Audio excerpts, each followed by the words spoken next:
Hello, I'm your host, David Barnard, and my guest today is Asya Paloni, VP of Strategy at Welltory, the most popular all-in-one wellness app on the App Store.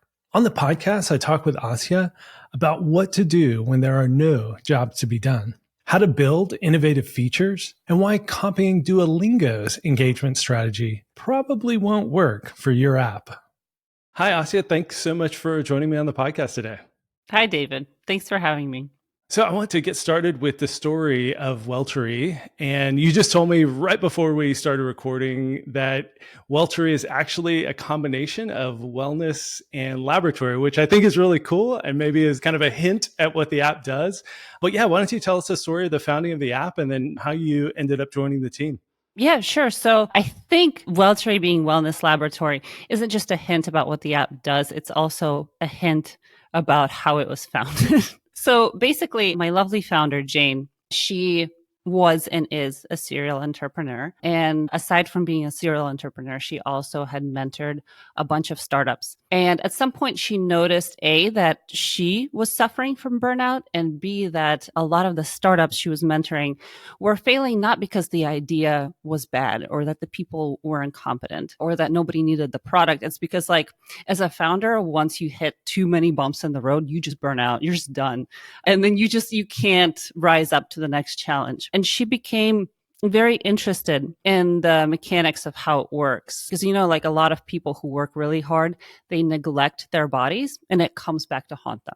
The original idea was to solve this problem, was to create a health app, basically, that could help people prevent burnout so they could live their lives, do whatever they want, and keep going in spite of all the challenges that we face. And the original idea was literally to have like a personal service run by humans who would collect people's data from all their fitness gadgets and trackers and stuff like this, and then try to analyze it. So you would pay for a service where you have like a personal analyst who goes through your data and is like, okay, when you sleep less, your productivity goes down, or when you go for a run, like it helps you, I don't know, increase your heart rate variability, just stuff like that.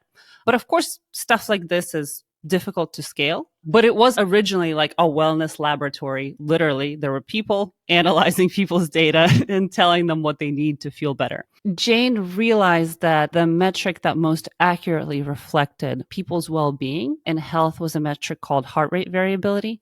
I think everyone now knows that this metric exists. It's in your Apple Watch, it's in the Garmin, stuff like that. But back in 2016, it was not in any gadgets yet. And originally, Welltory was just an app that measures heart rate variability and analyzes it in a super scientific, cool, and personalized way and kind of tells you how your body is doing. It was super innovative. We have actually a bunch of scientific publications in journals about how our algorithm is the best, that adapts the camera really well.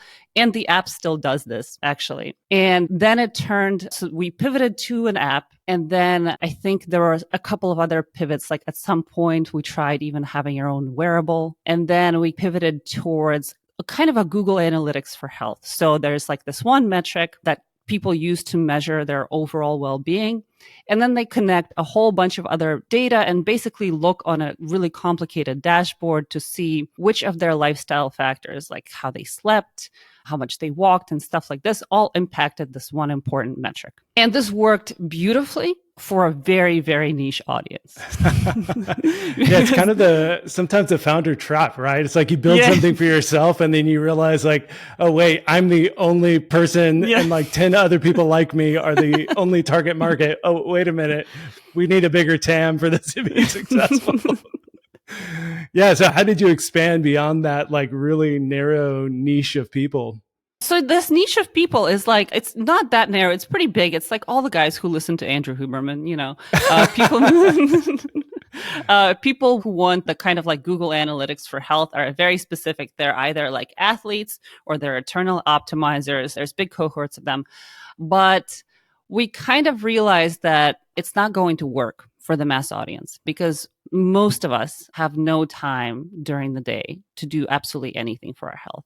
And we're not going to look at complicated dashboards and be like, okay, I need to add 20 minutes to my sleep in order to boost my productivity by, 15% or something the next day.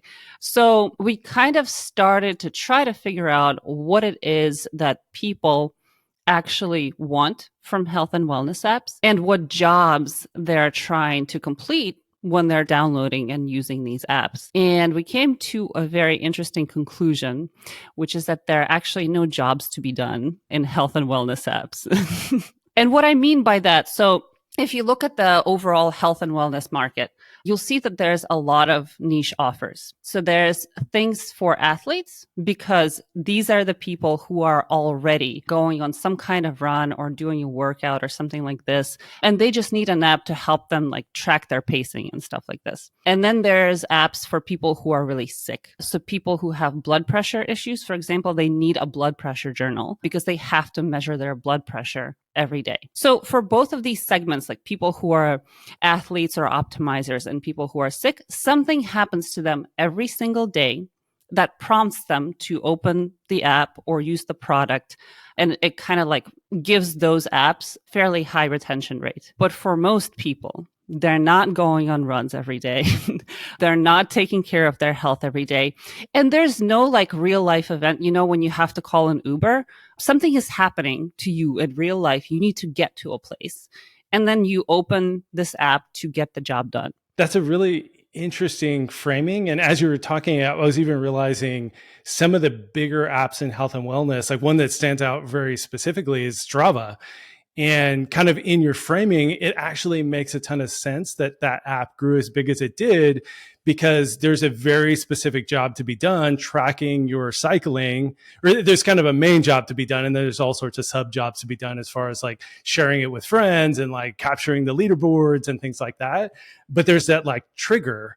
And I think not enough apps go this deep in understanding that. So like if you're struggling with retention, if you're struggling with growth, it's probably time to take a step back and like do this kind of analysis. But then once you realize, okay, there's not these natural triggers, there's not these jobs to be done in this kind of more broad wellness app, how did you fix that? Where did you go from there? Well, I'll go on a side note. It's not necessarily something that needs to be fixed for everyone. Sometimes it's okay to just work for a niche market and work for that niche market so well that you completely win them over. And I think that's cool and really great. Like I use a lot of products. I keep trying different like weightlifting apps because I'm looking for the ideal one. And if someone makes me the ideal weightlifting app, I will be super happy. So I don't mean to say that everyone necessarily needs to look at how do we win this complicated like mass market game. But with Welltory specifically, we have a more broad mission, which is to improve people's well-being with science and technology that serves each individual personally. And so when you put it that way, you kind of have to win over the mass market.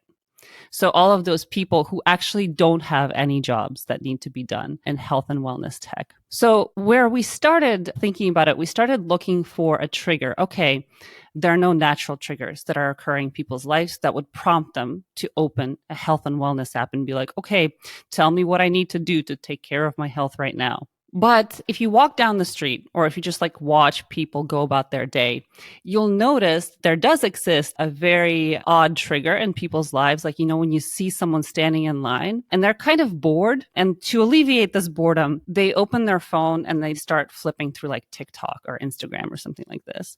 I call this trigger existential horror. You don't want to deal with living. So you kind of like, you start opening stuff and you start reading stuff and you're like, okay, I'll just distract myself from the horrifying thoughts that are like going on in my brain. So we thought, okay, the only way that we can make a health and wellness app for the mass market is if we use this trigger and somehow convince people that instead of opening like Instagram or TikTok, they can open a health and wellness app and it would be just as fun and just as entertaining, but also good for them. So that was our, I guess, final big pivot where we decided that a wellness app must be extremely entertaining.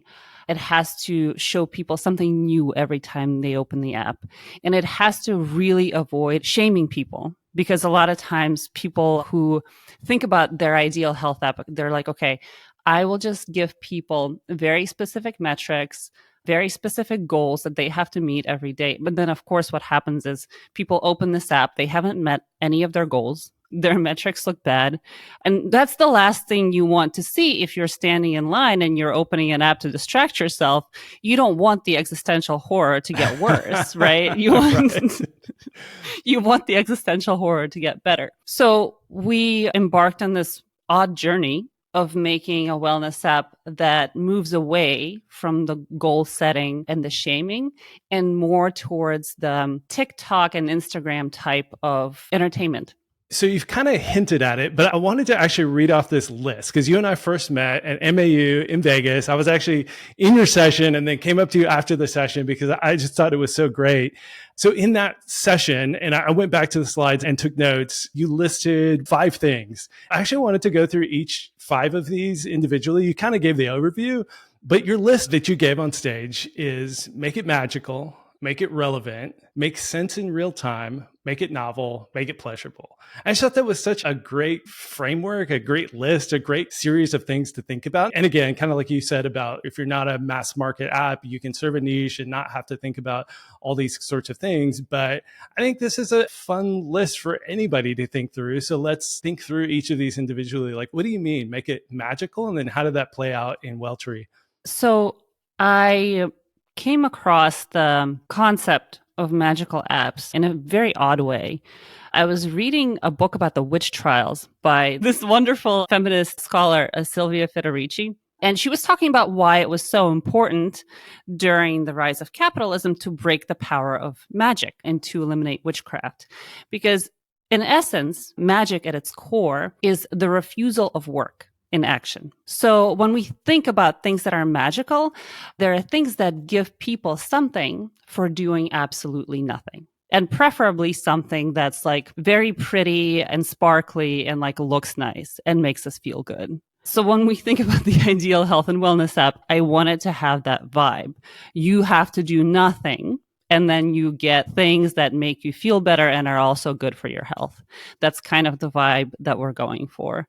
So what we do is, for example, like we have a very intense, extremely scientific analysis of people's heart rate variability. And we could present this analysis in any way that we like. I guess we could give people charts, like cool metrics and stuff like that. But instead of doing all of this, what we did is we packed it into a really cool visualization of like this liquid that changes color and behavior depending on how your body is feeling right now. So say if someone is super stressed, it turns red and kind of starts bubbling over, almost like over the top. Or if you have a lot of energy, you just woke up and you slept well, unlike you and I today, it'll probably be green. And then if you're really calm and ready to focus, this is my favorite color to get, it turns into like an ocean blue. So this kind of thing gives people something cool and pretty to look at, and they don't have to do anything to get it because we pull their heart rate variability data directly from their Apple Watch and we just turn it into this magical thing. It's our core feature and people really love it. And I think the reason people love it is that they're doing nothing and they're getting this like magical, surprising new thing every time they open the app. That is so cool. All right, make it relevant. What do you mean? We let our users connect over 1,000 different data sources because people care about different things. And the idea here was to try to tie people's wellness metrics to things that they actually care about. So for example, if you're a developer, you can like connect your number of GitHub commits to Welltory. We have this algorithm that scans people's data all the time for scientific data correlations. And then to try to like motivate this person in a very personalized way, we'll send them a correlation that says, hey, when you run in the evenings, your GitHub commits the next day go up.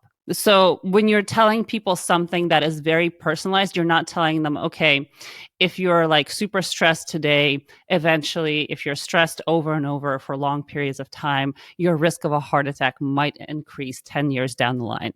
They'll be like, okay, I'll worry about that 10 years down the line. But if it impacts something more immediate, like my relationships with people, my work, my ability to pay my bills, people are a bit more likely to care. So the more personalized you can get with your segments, the better. And you kind of already delved into it, but the next one is make sense in real time. Anything to add there? Or is that kind of the gist of it, is like you need those relevant moments in real time, not just kind of relevant to the future? So we recently released a new feature at Welltory. It's like a more static home screen that shows people how well they're dealing with the world's top killer, sedentary stress. What I noticed when I was researching a lot of home screens in these health and wellness apps is that they kind of give you a lot of data to track your day. So they'll be like, okay, this is how your heart rate changed. This is how many steps you walked. This is how many calories you burned. But I don't know what that really means for me. Like, what does it mean that my stress level is 48%? Like, I don't know what that means. So the idea here was to not just create a home screen that visualizes people's data for them, but to create something that makes sense of all of this data. So it's actually a home screen that reacts to absolutely every single step you take and every single heartbeat your watch tracks and makes sense of this data in real time instead of just like visualizing it in a raw format. And then how do you make all of that data novel? The principle of novelty, I guess when I talked about our final pivot, this is what we ended up doing with the app. We created something that showed people something new every time they open the app. Because it's like a basic mechanism that exists in every single one of these apps that help people cope with existential horror. Like every time you open Facebook or TikTok or Instagram, you see something new. Like it's a little bit unexpected, and that creates a feeling of reward for people. And that's why they keep coming back to it. So the way we did it, and please, for the love of God, do not do this, is before the existence of generative AI, we created our very own janky generative AI. It was basically an infinite content generation system that would change the text and visuals that people saw depending on how their data changed. So we have, I think, maybe like 45 different message types. And then every message types has like nearly infinite amounts of content. I think if you took all of Welltory's content together that we've been able to generate, it would cover like 4 volumes of Lord of the Rings over. This was really difficult. It aged me like 10 years, I swear. Your stress scores on Welltory were terrible during that time. Exactly. But really, that's what helped us get that initial retention boost, is that people kept coming back to us because they were seeing something new every time they opened the app. People don't have to do this now. Like we have a lot of generative AI that can kind of help developers do this without going through the horror that we had to go through at Welltory. I love that you're also, by thinking through these things, kind of taking the tools of the TikToks and Facebooks and Twitters and turning them on their head. Instead of being the negative doom scrolling, you're kind of feeding that dopamine and novelty seeking with actually like good for you things. It's taking the tools of these negative feedback loops in our lives and instead creating a positive feedback loop, which I think is really cool. And again, like not all of these are going to apply to every app, but if there's opportunity to use some of these techniques in an app, it does. It increases retention. People enjoy, and actually that's the next one we're going to get to, but you want people to enjoy opening your app. They're going to open it more. So the last one is make it pleasurable. What does that mean? So what I mean by this is people like things that make them feel good, and they don't like things that make them feel bad. So if your user is tired at the end of the day and they just had like a whole bunch of meetings, they were stuck in traffic for 5 hours, they just got home, they're absolutely not going to go to the gym. They're not going to eat a healthy meal. It's not going to happen for them tonight. And in this state, if they're opening your app and all that they're seeing is that they didn't meet their wellness and health goals, like they didn't make time to meditate, they weren't able to go to the gym, their calorie count or whatever is super low. If they know they're going to see this, they're not going to open your app. And I know that people have all sorts of feelings about this. They're like, well, but they have to know the truth. People have to pick themselves up by their bootstraps and like get to the gym, even if they had a really hard day, but they're not going to. They're not going to open your app and they're going to churn. Right. It doesn't mean that we shouldn't give people accurate information. I'm just saying, don't make that the only thing your users see if your goal is to retain them. If somebody just has a terrible night's sleep or had a terribly stressful day, how do you turn that on its head and make it a pleasurable experience and not a shaming like, oh, you need to sleep better. You need, stop stressing out so much. How do you flip those on their head? I don't know. Love I the don't know. honesty. No, seriously, we don't have quite the correct formula for it. We made a lot of mistakes along the way. I'll tell you, the funniest thing we've ever done as an app is, the rings in people's Apple Watch? So we were like, okay, these rings, great idea, but like not scientific enough. They're not actually adapting to users personally. They're not like scientifically tracking their cardio. They don't do cardio zones correctly. We'll make more scientific rings and set smarter move goals for people. Works really well for like a small segment of the population, but as like a retention driving cool feature, not that great because it has this shaming effect. So I don't quite know how to solve this problem. The way we solve it right now is that we just try to shift people's focus to other things along with like the bad metrics and stuff that they see. And we try to avoid telling people what to do.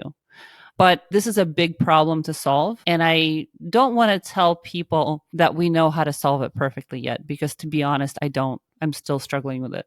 Yeah, but a good thing to be struggling with. I mean, this whole conversation, so I started using Welltory after meeting you at MAU, but I've been so busy and so stressed, and I'm like that typical user. But even this conversation is making me want to dig in more. So I wanted to shift to something that you brought up when we were talking about these kind of loops, is that I compared this novelty and make it pleasurable and stuff to Duolingo. And when I did that, you were like, no. Like we've taken a very different approach to Duolingo. And I thought that was really fascinating. So I wanted to like go a little bit more in depth about what did you mean by that? I kind of put Duolingo, and I think people correctly put language learning into the same kind of category as apps that help you take care of your health and wellness, because both of them have this really tough job where they're trying to get people to accomplish a long-term goal under conditions where the short-term task that you have to do every day to get to the long-term thing, you're just like really unlikely to do it. It's hard. We don't have time. We don't have energy. And in this sense, like Welltory and Duolingo are solving similar problems, but we've taken an entirely different approach. And there's a couple of reasons for this. One is that with Duolingo and with language learning, in order to do a good job, all you have to do is open the app and spend like 3 to 5 minutes in it. Just like close your lesson, get rewarded for it immediately. And there you go. You're done your language program for the day. You did a good job. You didn't break your streak. And every time you do this, you get Duolingo just is really, really good at trying to shame you into opening their app like for the entirety of the day. My favorite feature that they have is I think they have this either a Gen Z or a millennial girl that yells at you, but like in a very sarcastic way. And then I also have the widget that like shames you in different creative ways, like throughout the day. So they're really good at like trying to get you to just open the app. And then once you're there, all you have to do is spend like a couple minutes closing something. You get rewarded for it infinitely. And they're coming up with new ways to reward their users every time. Like I think they recently added this really pleasant like buzzing sensation when you do a really hard question. So even before you're done your entire lesson, you're already like feeling those like pleasure dopamine hits. So they shame you and then they just like reward you excessively for every single move. But they can do this because with language learning, you can complete the task inside the app. And you can complete it quickly. It's like you can't get a better night's sleep in 5 minutes in the grocery store line. Yeah, exactly. So I think that's where a lot of people that I talk to, they kind of think that someone is eventually going to make the ideal like Duolingo for health. It's going to give you like a little plan that you can just do every day and that it'll gradually get you to where you need to be. But that's much harder with health because you can't do it in 3 minutes inside the app. It has to be done outside the app. And it involves things like sleeping for 8 hours instead of 4. And it doesn't make much sense. Yeah, so that's what I mean by that. I think that was one of the pivots that we did. We tried to give people these personalized programs where they kind of like do things during the day and then they check off what they've done. For the reasons I already mentioned, we chose not to go that route. And with language learning, you kind of have more flexibility. You can afford actually, if you make a really great product, to have tons of people just like churning and like falling off the wagon. because what matters is you're still getting more people than before to learn a new language. And that's really cool. With our app, we really don't want people leaving. Even if they're not doing anything, even if they can't stick to a plan, we still want them to be able to use our app and to get value out of it, even on days when they're not able to do anything. Yeah, that's super cool. And then I've heard from tons of folks in the industry over the last few years, like as Duolingo has risen to the level of success it has, so many people, it's kind of like you said, want to create the Duolingo of health and wellness or create the Duolingo of productivity or whatever. And so hopefully thinking through these things and thinking through that contrast will help people better contextualize what does and doesn't work, and maybe save them a few iterations on their kind of reward cycle to not fall into the trap of thinking Duolingo is going to work in every scenario. And then those are some really key takeaways of why Duolingo works the way it does. And understanding those things, it's like you see the loop in Duolingo, and I hadn't done it before. So this was super insightful for me too, of like having a deeper understanding of why it works, then helps you apply it to your app in a way that might actually work instead of just copying and then falling flat and wondering why it didn't work and then go iterating through a bunch of cycles to figure it out. So hopefully that helps people.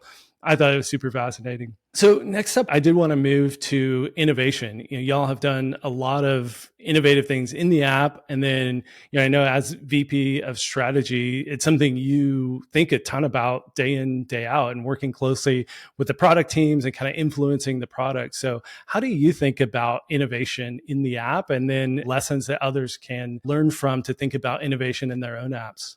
I really think that a lot of people have the misconception of innovation being spontaneous. But in my experience, innovation has been basically a very organized way of researching and thinking about products.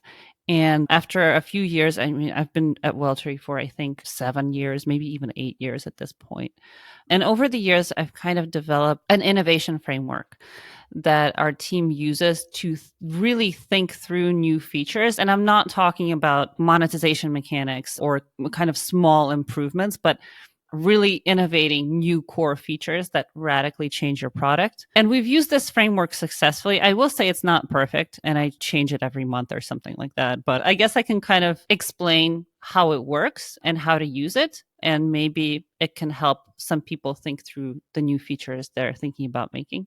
I think it will. And another misconception that I see a lot, and we probably perpetuate in some ways on the podcast, is that, we'll just A/B test our way to innovation. We'll let the users decide what's innovative or not. And I think that's kind of a trap too. And again, to use Duolingo as an example, we had somebody from Duolingo on the podcast. And I think the title was something like "Why to Test Everything" or "A/B Test All the Things."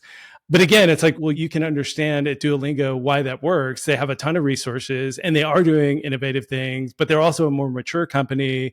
But I think the trap a lot of folks fall into is like, we'll just test this. We'll just test this. We'll just test this, without really, truly innovating and thinking through these things. And then what you're doing is you're just spending a ton of resources on low impact tests versus like building these truly innovative features that are going to drive more attention, more retention. And so, yeah, I think it's going to be super helpful. So yeah, let's dig in. And the bigger problem with the A/B testing is not so much like, I don't mind the test everything approach. Of course, you have to test everything. But then something works, and because you hadn't thought through it, you don't know why it worked or why it didn't work. And that's where the real problem actually is. It's not the testing everything. It's why did it work? We don't know. Or though, especially for smaller, more resource constrained companies, it's more the opportunity costs of testing too many low impact things instead of coming up with things that could truly be more impactful, and then testing those potentially more impactful things versus just testing a million low impact things.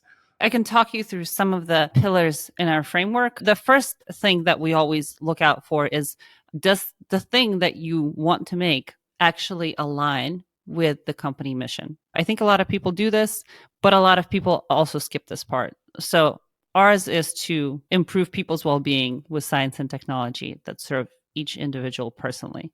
So if you're making something that isn't geared towards that, we're not going to do it. Like if it's things that are bad for people's health, or aren't personalized and don't adapt to each individual user, it probably doesn't make much sense for us. Very simple, but people skip this step. I've been thinking a ton about this lately. And at Revenue Cat, our mission is to help developers make more money. And it's just been sinking in more and more how much having a good mission statement and then aligning everything you do within the company to that mission statement can impact the trajectory of the business. It was cheesy at first to me, but now it's like sinking in more and more how important it is that every single company meeting, we kick it off with whoever's leading the meeting, talking about our mission statement, and then talking through how we're going to go about achieving that mission. And again, it's like when we first started doing it, it's like, oh, come on, like we all know the mission statement, whatever. And then now, like over like 2 years, it's finally sunk through my thick head that when you start a meeting with the mission statement, we're going to help developers make more money. It focuses the meeting. It focuses the products you build. It's so important to have some kind of aligning statement, even if it's not a mission statement. If you think mission statements are cheesy or whatever, like just find something to align to. Otherwise, you're just going to go a million different directions and not have that focus. So 100% agree. And I think it's really cool that this is like the first step in your framework for innovation is like align with something, like have an idea of where you're going and align with it. So what's number 2?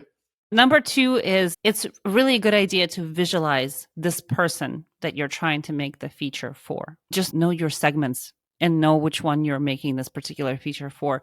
So there are different types of people that download health and wellness apps for different reasons. And like I said before, there's the athletes and the optimizers. There's a really funny segment that I call Forever Young. It's just like these people who just like want to look super young and be super fit and like never age. They have a ton of money and a ton of time, but they're a very small percentage of the population. And then there are people who are already sick or people who have health anxiety. Like, I'm probably not dying, but what if I am?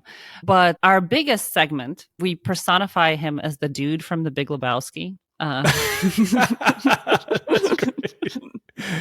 I call this segment The Dude Abides. We actually have AI generated images of the dude in all sorts of like poses, like the dude at the office, the dude after work on the couch. And basically, if we're making a feature, I try to think about how the dude is going to respond to it. It's pretty funny, but I just like to always visualize our main segment. You can make things for other segments, but just know that most people, like at most times in the evening when they're opening apps, they're the dude. Right. All of us are the dude at that point in time. That's such a great framing. The third thing we think about is what triggers you're covering. So, okay, you have your mission, you have your key segment. That key segment, what is happening in their life that they've just opened your app and are seeing your feature? What is the trigger that prompted them to be like, okay, I'll open like Duolingo or I'll open Welltory. Duolingo has an artificial trigger. They just have an owl that shames you. Great trigger. But, you know, like when you open Uber, it's because you need to get somewhere. And like I said before, with wellness apps, the trigger is the main problem because there's sometimes people want to just, you know, like they just woke up, they think they had a really good night's sleep and they want like a confirmation of that in their sleep report. Or they just downloaded your app and they're really interested in exploring everything in it and they want to see how the data changes. But, you know, a year down the line, that's not going to be a trigger for them anymore. And the trigger that's most important for us, like I said, is just boredom and existential horror. We want people to be seeing stuff in our app when they're just bored in line at the store or at home on the couch and they're about to open Netflix, but they open us first instead. That's kind of the main trigger we try to work with.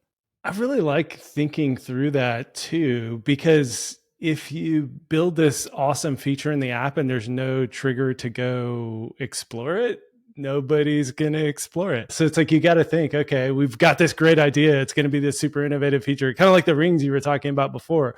And then you find out, oh, well, actually, there's no like trigger there. So yeah, that's a really great step to think through in this ideation and innovation steps. Yeah. What's the next one? The next one is what job you're doing for the user. And I know that I said that there are no jobs to be done in health and wellness tech before, But what I meant by that is that there are no jobs to be done because there are no triggers. And the only thing you can do is like alleviate boredom really on a day-to-day basis. But if you think more broadly, like why people download health and wellness apps to begin with, there are like high-level jobs there. They're just not like day-to-day jobs, but people do have certain expectations of things that they want their health app to do. Yeah, like I have a massive job to be done is have more energy to play with my kids. And there's all sorts of those kind of things that are those jobs to be done. But like you said, it's like they're not the jobs with associated triggers. I'm not opening Welltory because I'm thinking, oh, I don't have much energy. And then the app's going to give me energy. It's like this, much more meta job to be done. Yeah. So we still think through jobs to be done, but with our app, it's usually meta jobs because the immediate jobs is always just alleviate my boredom and existential horror. But they're also high level jobs. Like people want this ideal app that monitors and tracks their health. It gives them personalized insights and recommendations. It facilitates behavior change and helps them feel better, like you said. It educates them. And then a lot of times people want some kind of community or social support. I think that is important. So you can think through high level jobs like that. Like what do people expect this app to do just generally? Or you can go through and use the classic jobs to be done framework. Okay, like you open the app for this reason. And what is the thing you need to get from it right now? Both are important, the high level and the kind of like immediate level. Yeah. So then how does that start to play out in what features you actually build and how you think about innovation? We tried different ways to kind of work with this framework. One of the dumbest things I tried to have people do is for each of these like completed triggers or segments covered or stuff like that, give like 10 points. And then if you're making a feature that through the framework collects the most points, kind of like make that one first, you know, eventually you need like a system. You want to try to quantify everything, but that's not the way innovation works. You can't just like score every project with a framework and expect to have the perfect backlog. You just have to think through the feature and then use all of these standards to try to figure out, is it worth making? And if it is worth making, like these are the questions you need to ask yourself to figure out what needs to be inside that feature. All right. So you've aligned with the mission. You've figured out your personas and target segments. You've thought through what's going to trigger folks to actually use this feature. And then you've thought through the meta and individual jobs to be done for that feature. What's the next step in analyzing what to build and how to innovate? Well, for us, like I said before, retention is super, super important. We want people to never fall off the wagon and to just keep coming back to us and learning about the ways their bodies work. As a caveat, retention is not always important for all products. I was using an app to quit smoking. And if you have a high retention in an app that's helping people quit smoking, you're not doing your job. So maybe retention is not so important for all apps, but for us, it's really important. So the next thing I try to think through, okay, what is going to be in this feature that helps it be a driver of retention to our app? And there are, I think, 7 retention drivers that help create this for us. So I think we've gone through magic, our wonderful anti-capitalist feminist concept. We talked about novelty, so showing people something new every time they open the app. Another thing is relief. So again, when people open your app, are you helping them alleviate that feeling of boredom and existential horror? Are you providing them with relief, or are you providing them with like shaming and move goals or something like that? Another retention driver is personalization. When people see something that they know is relevant to them personally and in the moment right now, they really love that. Obviously, this is something that folks know a lot about, but gamification. If you can distract people with a fun game when they open your app, like Duolingo does, great retention driver. It works. A less obvious one that I found to be very important is bragging rights. So Duolingo actually does this really well. It gives you like a little badge that you can put on your social media whenever you do something well. So we make a lot of our content shareable. I have this really close friend who really started sleeping better and eating right. And he was using Welltory's magical fuel tanks and posting them on his social media to kind of brag to people like, look, my tank is blue today because I'm super calm. And that helps people come back to your app more so they can have more content from your app to brag to their friends about. And then, of course, one that everyone knows about is any kind of like social features that help you engage with others. Strava does this super well. Even on days where you personally haven't gone for a run, you can go and spy, like, I don't know, on your like ex's run and laugh about how their pace is worse than it used to be or something like that. So social stuff is funny. A good retention driver. So those are the retention drivers, and having these written down to think through, I think will be really helpful for the audience. So we'll put a list in the show notes of magic, novelty, relief, personalization, gamification, bragging rights, social. It's a great list. Probably not exhaustive. You can probably come up with your own 5 that maybe are more directly applicable to your own app. But again, like just great kind of structured thinking to think through all these different aspects as you're working on stuff. So then what's the next thing you think about? The next thing we think about, this probably should be the first thing I think about, but I'm not practical. So the other thing we like to think about, okay, there are certain things that you must do in your app. People expect them. And if you don't have them, they think it's weird. For example, for a long time, Welltory was an app where all of your insights and guidance and analysis is presented in a feed format. So you never know what's going to like come up at the top, and you kind of have to scroll a lot of the time to get to, if you want to see your sleep analysis, you have to find it in your feed. It's not just like somewhere where you can recall it instantly. And it works super well, but also people expect like a home screen from a health and wellness app that presents all of your stuff in like different categories in an organized way. And if you are a health and wellness app, eventually you must do this. So features that are musts are features that all of your competitors have, for example, or say they fulfill a promise that you sell people on, like in your ads or stuff like that. If they help fulfill that, they're actually a must feature. And then features that if you don't have them, people will eventually leave you for competitors. And I think the last one is users experience an extreme level of frustration if this is something that's not done.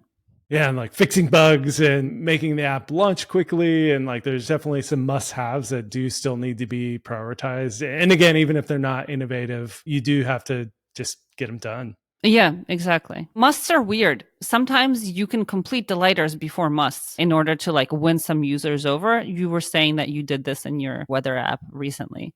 Yeah. So the last category on the list is delighters. And we were just talking about that, how in my weather app, we have some musts we have not done yet.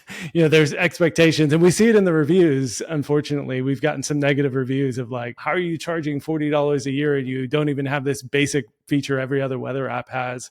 But what we do have and what we shipped and decided to prioritize was a really delightful widget experience. And it was, to the point of this conversation, it was a very innovative feature. We packed the better part of a weather app into an interactive widget. And so that widget itself was super delightful and drove a ton of acquisition and has driven retention, and people love it. But now we do need to kind of get back to some of the musts that, people are justifiably pointing out that our app doesn't have. And this is another, just a side tangent for a little bit, is that in certain categories like weather, there's tons of people who actively check 2 or 3 different weather apps. And so part of my decision making in leaving those out was that people are still going to probably check other weather apps. And so if I can create one thing that's like so delightful that they're willing to pay for my app, even if they have to go check those other apps for other stuff, they're still going to come back to my app because that one feature is so delightful. And in my case, going to be right on their home screen. So yeah, in my case, I did prioritize that delight and that innovation over some of the must-haves. But the cool thing for us is like now that's kind of bought us enough active users and enough active subscribers and enough kind of runway as a side project to now go back and fill in some of those musts to complete some of that experience, especially as competitors might eventually launch these delightful widgets similar to what we've done. But yeah, how else do you think about delighters? And then since we've already done it, contrasting like how to prioritize delight over musts, over retention drivers. And then, as you said previously, some features can be all three. The last category I try to think about is this a delighter feature? And delighter feature, I mean, I know that everyone talks about this, and there's really no way to know for sure if a feature is going to delight users. Like you can guess and you can do your research, but basically the framework I use is, okay, I think that every retention driver is typically a delighter and that delighters complete known jobs in a particularly delightful way, or they create like some kind of like aha moment or wow effect for users. These are really abstract concepts. I think my favorite delighter feature, it's weird because a lot of people complain about this, but Netflix was the first one to do an autoplay thing. You know, you're sitting on the couch and you've watched an episode and it immediately starts playing the next episode without you having to do anything. So that is both a retention driver, right? Because like you're going to keep watching the TV show even if you're like drifting off. And it's also like completing a known job in a very particularly delightful way. It's also magical because you do nothing and get something for it. One of my favorite features of all time. Sometimes delighters are like really dumb. Yeah, well, funny enough, I don't know if this was a bug or if this was intentional or if they fixed it, but for a long time, Netflix would start the new episode, but do it in super low bandwidth. And you would actually have to stop and then go out and go back in to get the high bandwidth. And my guess at the time was that this was like the bean counters looking at, okay, this is a really delightful feature. It's driving retention, but it's really expensive because we autoplay in full resolution every next episode. I hadn't thought about how delightful that autoplay was. I thought about how frustrating it was when it broke. And I hadn't thought of it as a delightful feature until you brought this up. And then realizing that like a bean counter took away that delightful feature because it was probably costing too much money. So I'll have to recheck. I haven't been watching as much Netflix lately. And so I'll have to recheck and see if that was maybe a bug and they fixed it, or if it really was like them saying, people are asleep anyways. We're going to like break this delightful feature just to save money. But that gets to like the tension of all these things, right? It's like you do have to balance like how delightful it is versus how much does it cost you to deliver and those kind of things. It's all in so much tension. There's also a trap with delighters. So they made this delightful feature, but sometimes if you make a really good delighter, that's it. It's a must now for the industry. Right. And it stops being like your thing. It stops being a delighter for you. Everyone's going to just copy it and have it. So, yeah. And then you break it and it's like a frustration. Any more thoughts on delighters or the rest of this framework as we wrap up? Yeah. My last pillar of the framework, don't listen to anything I say. Because I think that there's a tendency in product management to really stick to very strict rules and like score everything and like try to really reduce it down to a science. But I think that there's limitations to how organized you can make your thinking. And I use this framework not as a rule book, but as kind of like start to get your brain going. And when you're analyzing competitors, like doing a competitor analysis, to do it not in like but in a very organized way that helps you reach conclusions faster. It's not a scorecard. That's not how it works. So yeah, basically add to it, create your own things. Don't listen to anything I say. Probably 2 years from now, I'll throw out this whole thing anyway. So yeah. Well, it's been so fun chatting with you. This is a hoot. It's so much fun, but also I feel like incredibly valuable to our listeners. But is there anything you wanted to share as we wrapped up? Yeah, I guess I could just say that we just released some new features to help people manage sedentary stress. It's a really innovative, cool thing. It's available for Apple Watch users. We're still doing it for, other fitness trackers. It takes a bit of time because the data is in different formats. But if you want to go check it out, it's really great. Our users seem to really love it. Awesome. Yeah. And I don't typically think of the podcast as a distribution channel that anybody will get any additional downloads because of a podcast episode. This podcast is way more about the lessons that folks have learned from building the apps that they work on or working on the apps. But I would say this is an exception. I think a lot of our audience probably is like Jane, the founder of Welltory, have maybe struggled with burnout. I know I've struggled with burnout off and on for 16 years since I started my company and had 4 kids along the way. Go download the app. So many of you listening are product builders yourself, some marketers and other stuff. So definitely share feedback because I think that can be super valuable. So definitely check out the app. I'm going to subscribe and start taking it more seriously. Sedentary stress is probably the biggest limiting factor in my health and productivity. So that new feature that y'all just launched, I think is really going to hit home and help me. So yeah, download the app. Thank you. It was super nice talking to you. Thanks so much for listening. If you have a minute, please leave a review in your favorite podcast player. You can also stop by chat.subclub.com to join our private community.